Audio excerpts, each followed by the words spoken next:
If you're fortunate enough to live in a place devoid of light pollution, it's no challenge to walk outside on any clear night and gaze up into the stars. Being beneath the blanket of stars is even better if you know the mythology behind constellations. It's a special feeling to be able to nudge the person beside you and point up at Orion and share his story. My friends and I bond over such adventures often. Ryan has an old Volkswagen that we drive out to the country, only stopping when we found an empty dirt road and flat plain with no trees to block our view. We climb onto the top of his van and pass a bottle of whiskey around while music blares in the background. We laugh and poke fun at each other until we eventually collapse in a pile of blankets with our souls bared to the night. Eventually I point to a bright shimmering light in the center of the sky. You see that star? That's Arcturus. It's part of the constellation Alpha Bootes.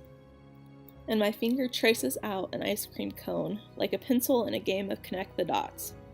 You can always find it by following the hand of the Big Dipper. Arc to Arcturus.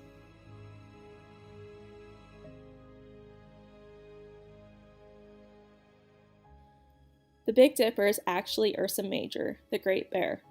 Most people recognize her because of her pan-shaped pattern, but her form actually consists of other surrounding stars. In her Greek stories, she is Callisto, a nymph who fell in love with Zeus. Hera was angry at the affair and turned Callisto into a bear. The sun found the bear and was about to kill his mother when Zeus intervened, throwing them both into the sky to prevent them from harm. The sun is recognized as Ursa Minor, the little bear. Between these two constellations is the long winding body of Draco the dragon, mythologically inspired by Hercules' 12 labors. Hercules himself is also located in the northern hemisphere, standing triumphantly on the slain beast.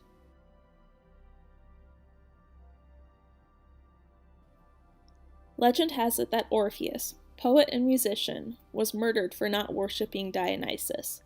His body was turned into Cygnus, a swan, which is also referred to as the Northern Cross.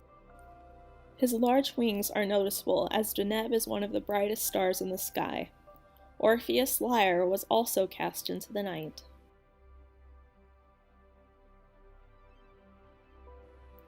Looking south, one can see Libra, a zodiac constellation which once stood for claws of the scorpion, but is often depicted as a set of scales.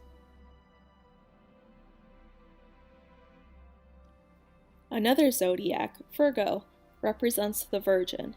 To Greeks, she is holding wheat as a representation of Demeter, goddess of agriculture.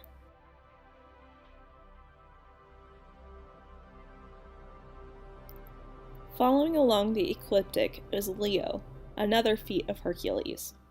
The lion stole young women and lured heroes into his cave, even though it was said he was impossible to kill. Hercules learned Leo could only be killed by bare hands, so he tore the lion in two with brute strength.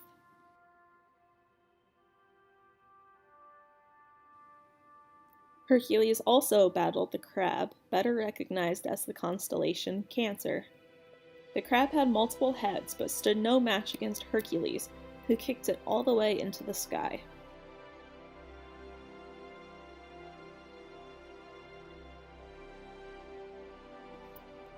But one of my most favorite stories to tell is that of the Gemini twins.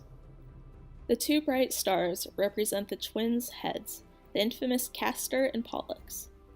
At this point in my recount, I turn to my friend Carly and tell her she missed her opportunity when she instead named her pets Ellen and Portia. In Greek mythology, it's said that Zeus makes another mistake by having one godly child, Pollux, before sleeping with the Queen of Sparta, who gave birth to Castor. Both children wanted to marry women of the white horse, but they were already married to others. The brothers seduced the women, starting a feud between families.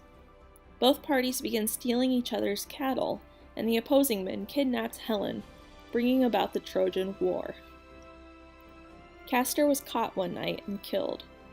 Pollux, the immortal son, wept and begged Zeus to make them both live eternally. Zeus put both brothers in the stars so that they could always be together.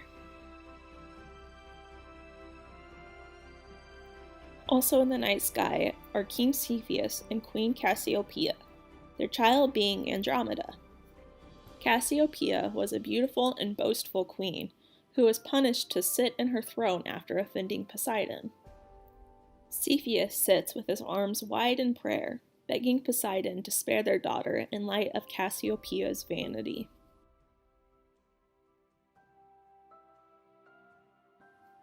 All of these constellations represent stories.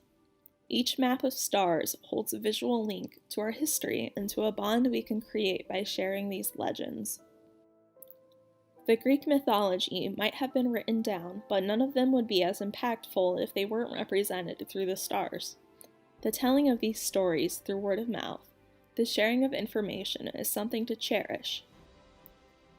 Whether it's to a child, an aspiring astronomer, or a group of friends, a little knowledge and a clear night is all that's needed to pass on wonderment.